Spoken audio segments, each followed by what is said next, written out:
Okay, so when you think of the legend of Sleepy Hollow, what comes to mind? A galloping ghost, right? A flaming pumpkin for a head? A school teacher running for his life? It's an absolute American classic. But what if I told you that very same myth has been reborn for our time, transformed from a ghost story into a full-blown exploration of cosmic horror? Let's break down how this legend evolved so dramatically. Washington Irving's original story from back in 1820 is all about the vibe, the atmosphere. He paints this picture of a place that's kind of stuck, frozen in time, he says. It's a community so cut off from the world that superstition basically becomes the law of the land. This was the myth for a young America that was still trying to figure out its own identity. And this sleepy, haunted place we all know, well, it's just the starting point for a much, much darker journey. Because here's the thing. What really connects Irving's classic tale to its modern counterpart isn't the Headless Horseman at all. It's the anxiety bubbling right under the surface. For Irving, it was about the tension between old traditions and new progress. But today, as we're about to see, that fear has evolved into something way bigger, something far more existential. So here's our roadmap. We're going to deconstruct Irving's original masterpiece to really see how it was built. Then, we're jumping forward to a modern comic book pitch called Dark Hollow that uses the legend to talk about Nietzschean philosophy and cosmic dread. And finally, we'll see what this whole evolution tells us about the fears that haunt us right now. So, let's kick things off with Washington Irving himself. What makes his story a classic isn't just the ghost, it's the incredibly clever way he tells it. He's not just spinning a scary yarn, he's actually challenging us to think critically about the very nature of belief itself. The secret to the whole thing is his use of an unreliable narrator. See, Irving purposely builds his story on a foundation of pure doubt. This isn't a mistake on his part, it's a direct invitation. He doesn't want you to just passively swallow the story of the Headless Horseman, he wants you to get in there and be a detective. And this is exactly how he does it. The story we read is third-hand information, at best, and it was recorded 3 decades after it all supposedly went down. It's basically a massive game of historical telephone. Irving is practically shouting at us from the page, don't take this at face value, question where your stories come from. And if there was any shred of doubt left, he just completely demolishes it in the postscript. The original storyteller flat out admits he doesn't believe most of it. That's the authorial wink right there. It's Irving confirming that the entire narrative is supposed to be suspect. It's a sophisticated commentary disguised as a simple folktale. So, if the whole story is designed to be questioned, what's the central question? Well, it all comes down to the conflict between illusion and reality. Irving masterfully forces us, the reader, to choose between a supernatural explanation and a much more logical human one. It's a test of our own rational thought. On one hand, you have the supernatural illusion. The ghost of a Hessian soldier literally carried Ichabod Crane away. This is what the superstitious villagers choose to believe. But then you have the rational reality.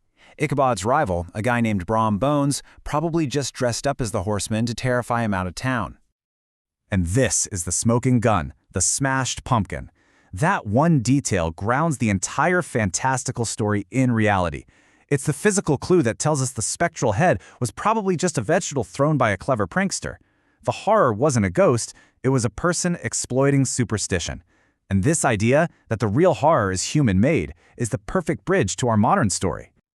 All right, now let's flash forward 200 years. We're leaving Irving's sleepy little valley and entering Dark Hollow, a DC Comics pitch that takes the haunted town idea and injects it with a huge dose of cosmic, philosophical horror. The concept here is, well, it's intense. It follows a character named Grail, and get this, she's the daughter of Darkseid, DC's ultimate god of tyranny. She has to confront a horror that isn't lurking in the woods, but inside herself and in the very fabric of existence. The setting is inspired by Sleepy Hollow, but the scale is completely cosmic.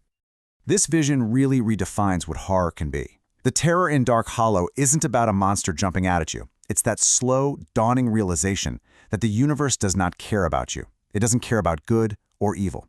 So the real fight isn't against a ghost. It's the personal struggle to forge your own meaning when you're faced with absolute nothingness.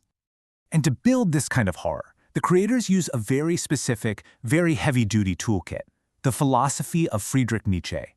And they don't just talk about these ideas, they turn them into literal monsters and plot devices. This table breaks it down perfectly. Nietzsche's will to power, this basic amoral drive for ambition, becomes a supernatural procedure called the spirit lobotomy that literally strips people of their morality. His concept of eternal recurrence becomes a literal haunted loop, trapping souls in a cycle of their worst suffering. These aren't just themes, they are the actual mechanics of the horror. So, how does a hero fight an idea? You can't just punch an idea. They have to become a new kind of hero. And the entire story is driven by the absolutely brutal transformation of its protagonist, Grail. Grail's journey is this four-stage evolution. She starts out with a traditional good guy morality, but it fails, catastrophically, against this new kind of horror. She's forced to throw it away, to embrace the darkness she inherited from her father, and to learn how to master these amoral cosmic forces. She has to become what Nietzsche called the Übermensch, a person who creates their own values to survive a world that has none. Okay, so we've looked at a 19th century ghost story and a 21st century cosmic horror pitch. Let's finally bring them together and see what this evolution is really showing us. This comparison says it all, really. In Irving's time, the core anxiety was social, the fear that progress would erase tradition. The monster was local and maybe even fake. The lesson? Think critically. But in Dark Hollow, the anxiety is existential, the fear that our lives are meaningless in a totally indifferent cosmos. The monster is a philosophical force, and the lesson is that we have to create our own morality just to survive. So, here's the crucial point. The Headless Horseman never really went away. He just changed his shape. The myth evolved. It morphed from a cautionary tale about a small town's fears into a modern parable about our deepest, most profound existential dread. That's what myths are. They're living mirrors, and they reflect the things that keep us all up at night. Which leaves us with one final thought. The Headless Horseman was the perfect monster for a young America that was worried about its identity. Grail's battle with nihilism feels pretty right for our complex, uncertain world today. So it makes you wonder, what are the anxieties we're all facing right now, and what kind of monsters are we creating to help us understand them?